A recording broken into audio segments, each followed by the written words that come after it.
Stock market పడిపోతున్నప్పుడు కూడా మనం భారీ లాభాలు సంపాదించొచ్చు అని మీకు తెలుసా?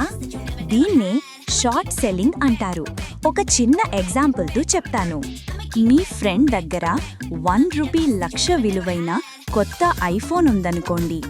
మీరు అది అప్పుగా తీసుకున్నారు, కానీ దాన్ని వాడకుండా వెంటనే మార్కెట్లో లక్షకి అమ్మేశారు. ఇప్పుడు మీ జేబులో 1,00,000 ఉంది. మరుసటి రోజు ఆ ఫోన్ రేటు తగ్గి 70,000 రూపీస్ అయింది అనుకుందాం. మీరు వెంటనే షాప్కి వెళ్ళి 70,000 రూపీస్కి ఆ ఫోన్ కొనేశారు. మీరు మీ ఫ్రెండ్కి ఫోన్ ఇచ్చేశారు, కానీ మీ దగ్గర ఇంకా 30,000 రూపీస్ మిగిలాయి కదా, అదే మీ ప్రాఫిట్. స్టాక్ మార్కెట్లో కూడా బ్రోకర్ దగ్గర షేర్లు అప్పుగా తీసుకుని ఇలాగే చేస్తారు. కానీ జాగ్రత్త, ఒకవేళ రేటు తగ్గకుండా పెరిగితే మీకు నష్టం వస్తుంది. మరి మీరు ఎప్పుడైనా షార్ట్ సెల్లింగ్ ట్రై చేశారా? కామెంట్ చేయండి.